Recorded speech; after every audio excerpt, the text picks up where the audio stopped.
So we're going to have lots of interaction, lots of questions. There's nothing that's going to send me off track, and I apologize for whoever organized having an accounting speech after a nice big meal. That's a terrible, terrible idea. So we'll try to keep lots of interaction to keep you from being slightly less bored. I was hoping to be pretty angry about the budget yesterday, but it was a really pleasant surprise. We'll get into the details of that. So I expected a profanity-filled rant for an hour, and it's actually it's going to be pretty positive. So, who are we? Who are we at M&P? Founded in 1945 in Brandon, Manitoba. Some of you might know where Brandon, Manitoba is. 655 ag team members. So what that means is it's probably 700 now. People who dedicated and focused on the business of agriculture. And at M&P, when we talk agriculture, we don't talk secondary. We don't talk processors. We don't talk grain elevators. We don't talk John Deere and case dealers. We talk actual primary producers. So not to say we've got it all figured out, but we've put a lot of dedicated effort to it. Tax changes. What happened is, in July, they came out with three main things that they were focused on. And I'm going to be pretty political here, and it's not necessarily the views of M&P, but they are certainly the views of Dean Klippenstine. And I'll tell you where there were muddle-headed, terrible ideas, and where there was good, sound policy reasons for improvements and gains. So the three key components was income sprinkling and capital gains exemption, passive investments in a private corporation, and converting income into capital gains. So the government proceeded with income sprinkling. Basically, they didn't like people having family trusts or children over the age of 18 but not involved in the business receiving dividends. So if my son is going to university and I'm paying him dividends out of my Prof Corp, they didn't like that. So now, is it a significant impact? No, it's really around professionals and a small group of people who are funding the children's university years or secondary education years while distributing, instead of me having to take a dividend out, paying personal tax on it and giving it to my son, I would just pay him a dividend directly out of the company even if he was not involved. They didn't like that. There was not massive pushback on this in the industry because it isn't significant dollars and no one was really morally opposed to stopping that. The issue was they didn't do it from a very practical standpoint. The rules are cumbersome and vague, and it's above. You don't know very much about tax compared to me, and I don't know very much about tax compared to the professionals that deal with it on a day-to-day basis in our firm. But they didn't like the mechanism that they used to do it, but fundamentally it was not an unsound policy. The same change had occurred previously when you could pay your 10-year-old a dividend. And they came out with a kiddie tax a while ago to say, no, you can't pay dividends until they're over 18 or you pay high rate tax on it. So not a terrible move, little cumbersome, the instrument they used to improve it, but not, from a policy perspective, not a Dean angry policy perspective.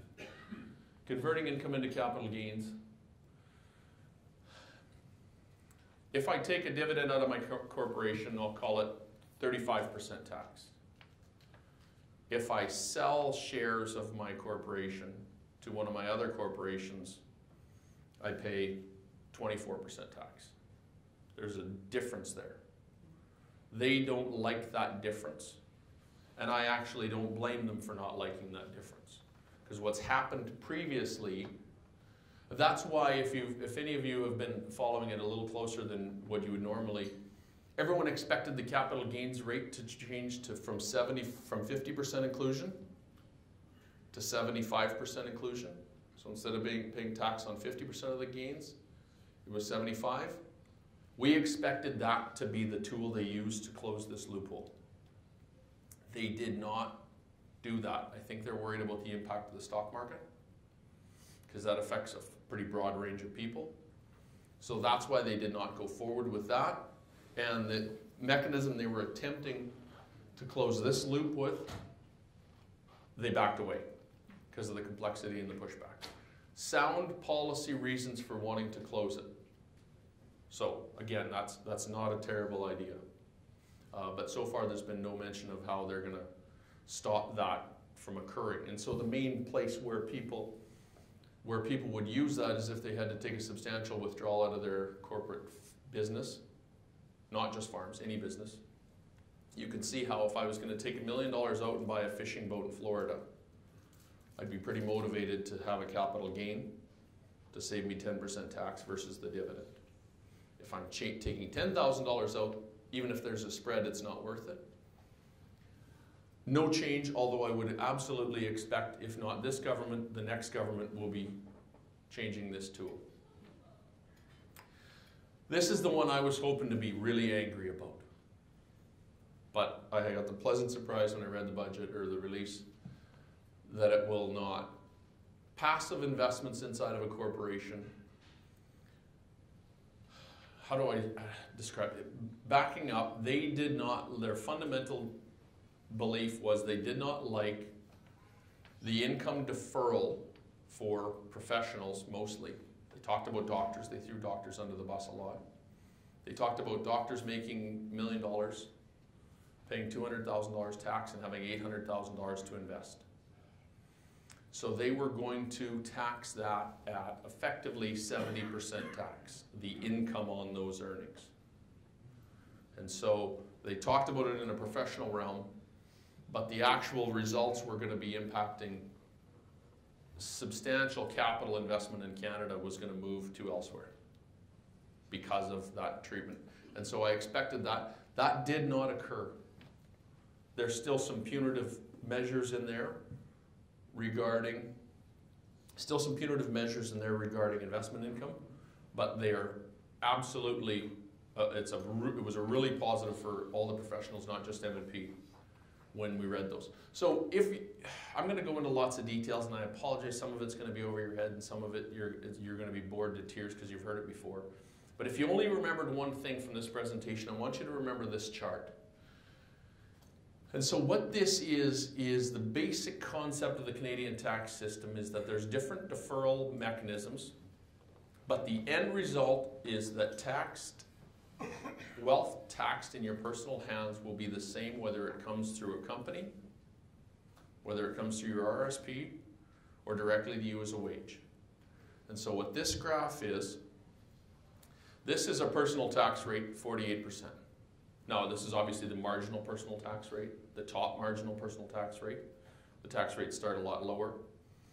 So we get 48% tax. Income earned inside a TFSA has no tax ever. So that is an actual tax savings vehicle. An RRSP has no tax paid while it's inside of the RRSP, and is fully taxable when it's withdrawn. So again, that deferral. In active Canadian small business, i.e. most of the people in this room,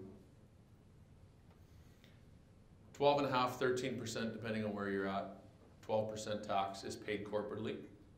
The residual tax is paid when it's withdrawn personally. Large corporations. Now, we used to tax large corporations. Our friends to the south of the border have changed that, but we used to have quite a substantial difference for large corporations.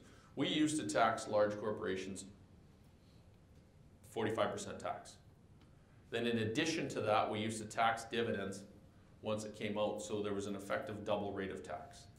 About 10 years ago, that got changed. I believe Martin changed that, but it was in the works for a while, to be a very logical improvement. So now tax paid at the Royal, whether it's the Royal Bank or a farm that's too big to get the small business deduction, they pay 27% corporate tax. When that is withdrawn, they pay a lower amount of personal tax, but the same total net tax has been paid. So you don't get the deferral as substantial, but there's no double taxation. So it's a sound, logical system. Inactive income for large business, Canadian or foreign. Same basic, not same basic, exact same concept as active large business. Now this is where these rules that I was expecting to be angry about didn't go through, but I just want to explain and understand because it does get to my main point of where to buy land, because I know there's lots of bad theories and myths out there as far as don't buy land corporately. It's a terrible idea. We're going to go into the details of why that advice to not buy it corporately is terrible. But the small business, you can't read that very well, but the inactive small business. So I sell my farm. I've got $1 million term deposit in my farm company. I'm going to pay about 50% corporate tax on that investment income. But when I withdraw it, effectively I don't pay any tax. So I'm not worse off, but I get no deferral on the investment income. So that's key and that's important. Everyone talks about you don't want investments in your company because you'll get high rate tax. Well, you're going to get high rate tax whether you own them personally or corporately. You just get to own a lot more of them if they're corporate. So that's an important distinction. The proposals as they originally talked about in July, which were muddle-headed and poorly thought through, was they were going to tax investment income in businesses 50%, and in addition to that, another layer of tax when it was dividended out personally. That was the original proposal. They have subsequently changed that and backpedaled on that, thank goodness, because this graph made lots of sense and you could explain that away. What they actually did in the budget was, as a blunt instrument, kind of, sort of, if you have over $50,000 of investment income, then you will begin to lose your small business deduction. So small business deduction is taxable income up to $500,000 is taxable, we'll call it 12%. So that means every $5 of investment income I have over $50,000 is taxed, reduces my small business deduction by $1. So real simple example, if I have $150,000 of interest income or land rent income, then I'm not going to get any small business deduction. And when I don't get small business deduction at 12, I pay tax on my active income at 27%. That was the new budget. That was the big change, and it was a far better and far bigger improvement than the one they proposed. Can I ask a question? Yes? When you say investment income, does that include capital gains income as well? That's a good question. It does include capital gains if it's not on active assets. It does not include capital gains from sale of business assets. So Levi sells some farmland, has a capital gain, that does not get included in that. And there'll be lots more details and nuances, but that one I know for sure. Again, these were just announced yesterday. And Team Assiniboia LaFleche had already made me drink 4 beer by the time the budget came out. So most of my learning was done this morning. Not very well. So folks, does that make sense? Because that's a big deal. That's a big difference, and that's a big change.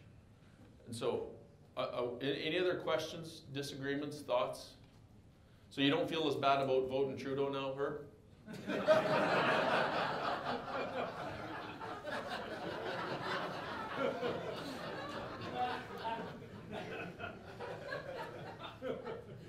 The effect on agriculture. There was lots of lobbying and rhetoric on both sides, both the government side and on the farm lobby side. Probably some of you guys talking to the mic and didn't know what you were talking about. But fundamentally, the few nuances, if I was selling, there was one small change that affected agriculture that if I was going to buy the shares of my farm company from my dad personally, my company was going to buy it from him personally, they were going to tax that as a dividend, not a capital gain. It never was available to get the capital gains deduction. It was just they weren't going to get the capital gain treatment, they were going to get a dividend treatment. But short of an actual cash sale, there was no effect to agriculture. Because the two main fundamentals is that small business deduction was never available for sale of farm companies between family members. And the farm rollover provisions still apply. And so those are important for everyone to know. And in the nuance and in the weeds, basically, as long as my child lives in Canada, so it doesn't work if my child has moved to somewhere other jurisdiction, but as long as my child lives in Canada and my business assets are used in farming, or were used in farming on the land component, my shares transfer tax-free to my kids, whether I do it in my lifetime or whether I do it in passing. So those rules never were touched, they were never contemplated of being touched, and they're still fully available today. And so that was the big misnomer, that people thought all of a sudden it's going to be taxed when this transfers. And by the way, it's the only asset that is allowed to transfer tax-free to children. I have no idea why, but it is. So let's take Levi an example. Pretend he has a farm and pretend he has an aerial spraying business. When he passes away, his aerial spraying business is fully taxable when it transfers to his children. And it is not when it transfers to his farm is not taxable when it transfers to his children. There's a bunch of detail rules you got to meet and qualifications, but it's significant. And so those are still in place and always have been.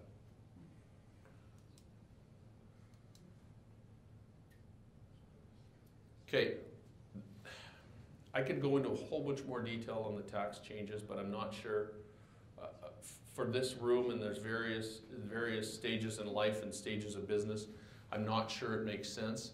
But what I would like to do, unless someone has questions regarding that, feel free to stick up your hand or holler or yell. But what I would like to do, oh, Margaret. I have one question about your previous slide about the passive, the one before that about the passive income that's going to be taxed at the higher business rate. When a shareholder takes that out personally, say in terms of a dividend, will they get that tax credit or that, you know, like that grip filled up? That RDTOH? The dividend refund, you mean? Yes, I guess so. Or, you know, the grip account that fills up so that then you take it out personally, you pay a lower rate? Does that apply or? No, the grip does not apply. What happens is that if Randy took a dividend out of his farm company and Randy got the dividend from the Royal Bank, the tax rate, what Margaret's talking about is the tax rate on, if Randy's farm paid 13% tax and the Royal Bank had paid 27% on their earnings, when that dividend comes to him personally, his tax rate on the Royal Bank dividend will be lower because it's already paid higher tax and his farm company paid lower. So it feels like that's a lower rate of tax, but the total income earned, the tax is the same. Investment income does not get the low rate of tax because it gets this. Effectively what happens is this gets paid 50, but 30 of it comes back to the company and is paid personally. So, but we're never worse off earning investment income in a company than earning it personally. That's the key, and the key for building up wealth and deferral of assets. Deferral of tax. Does that answer your question? Okay, there's been lots of talk, and lots of talk out there, and it makes me angry. But there's lots of talk about people saying you shouldn't buy land in a company. How many people have heard that myth or truth or whatever you want to call it? There's lots of discussion around that. Here's the basics. The one place where there's legitimate concern. Ferb was going to buy a section of Milestone, but one section, 1/4, or 5/4 of Milestone, but 1/4 didn't really fit in to the block. He bought the land inside of his company and then eventually sold the 1/4 separate. So he didn't sell his whole farming company. He just sold 1/4 out of his company to a neighbor who the neighbor wanted it more than Herb wanted to keep it and rent it. that wouldn't get capital gains deduction. So if one of my friends came to me and said, I'm buying a quarter of land for $1 million right next to a city, and I think I'll be able to sell it, farm it for 5 years and sell it for $2 million, I would recommend buying that personally, because corporations do not get a capital gains deduction. So that's the one legitimate area in concern where you would want to buy it personally. But the problem is only affects sales where there's partial liquidations. So, but if selling other land, you can use, if you're selling a quarter to buy a different quarter, you use replacement property, there's no tax anyways. Is there a time frame on that? 2 years, good question. It's a year from the year end, but. Shares of family farm corporation. So if I had a friend and client who came to me and had 2 sections of farmland in a company and said they wanted to sell it, all I would do to mitigate the negative of owning that in a company is I would sell the shares of that company. Because the buyer of the land doesn't care whether they buy the shares in the corporation or the underlying farmland, it's the same to the buyer. You gotta knock a little money off for the legal and accounting hassle of winding up the company. But from a tax difference, there's no detriment to the buyer. But the seller gets to use their capital gains deduction because shares in a qualified farm property still qualify. So those are substantial mitigating factors. The new potential tax ramifications of rental income, those are gone. And there's no sound basis for those ever coming back. They were a terrible idea to start with. I think they were aggressive bureaucrat who didn't know what they were talking about. This is the reason why you want to buy land in a company. It's just that simple. You can buy more of it. And so I could rant on all day on the power of the deferral, where if I pay 12% tax, but the easiest way is to give an example. If I make $250,000 on my farm personally, and I spend $50,000 personally to live, I make $200,000 profit. If my marginal rate of tax personally is 38%, and it's 12.5% corporately, I have $124,000 available to buy land personally.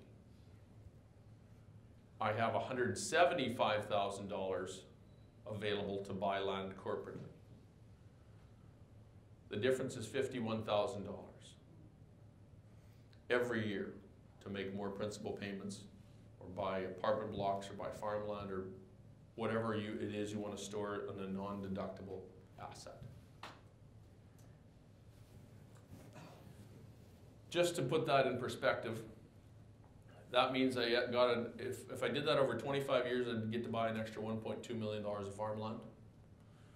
20 years, I'd get to buy an extra $1 million. In 15 years, I'd get to buy $750,000. But I find the real time it hits home is on bushels. So to buy $1 million worth of land today, so I like to put it in bushels because all of you know how hard it is to work to make every bushel of grain. So this is bushels of canola profit. So remember, all my expenses had to be paid, and this is the residual profit I have left in canola in the bin stored personally versus stored corporately. So if I have $11 canola to buy $1 million worth of land, so obviously this will vary how many years it'll take, different farms of different sizes and different profitability. I produce 146,000 bushels of canola personally.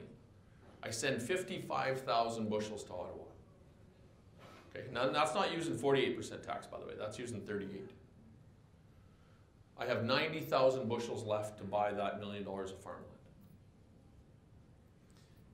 If I do that at a small business rate corporately, I have to only produce 104,000 bushels of canola. I get to send 13,000 bushels to Ottawa, and I have the same 90,000 bushels left over. So just in case you ever get someone telling you don't buy land personally or don't buy land corporately, know that we've got a 42,000 bushel head start on every $1 million worth of farmland. Now, as crazy as it sounds, $1 million doesn't buy as much farmland as it used to. it's absurd to think of that, but proportionately, that's the difference. So I can't emphasize that enough, you guys. If we do the same thing in wheat, we are at a wheat grower meeting, so I thought I'd better throw that in there. 268,000 bushels gets the same result as 190,000 bushels corporately. So we got, what do we got, a 78,000 bushel head start. And so that kind of brings it all home. If you link that with this sheet that says the investment income earned corporately, so I build up all this land wealth, and then everyone goes, okay, genius, now we got it in there, now how do we get it out? Right? You hear that myth lots. You don't. And if you do, you pay the tax, you saved. But every time I've asked a customer, if they said, Dean, I got $4 million of land in my company, I want to take it out personally, I said, okay. Send $1.3 million to Ottawa and take it out. Well, I don't want to do that. Well, then don't. Just keep it in there. Because the tax on the income is the same. So the rental income, if I have $100,000 of rent income personally, or if I have $100,000 of rent income in my corporation, I'm paying the same marginal rate of tax in both situations. So I'm not worse off. Farmland still qualifies for rollover to the next generation. Jerry? What if JT decides that next budget, okay, we're going with the passive income problem? Does that shoot down your... It makes the benefit, it mitigates the benefit. But every time, if I'm going to sell the land, or if I'm going to pass it off to my children, when you compare a 2% land, pretend land's yielding 3%, versus the money it takes to buy it, the tax pain on the 2% it generates is not as painful as the tax volume it takes to buy it. And remember, the reason I talked about Martin and Harper is because they both were political stripes, different political stripes, but they both made sound moves and improvements because there's a logical basis to these tax things. So I don't foresee, if anything, if I was Mayor of Earth, I would have passive income just be taxed at 27%. Because right now, if the Royal Bank earns investment income, they tax it at 27%. And if we had large wealthy investors in Canada, and I'd be happy to court them to say, you leave your money in Canada and 27% tax, we'll take that all day long. Because the money gets paid when it comes out personally anyways.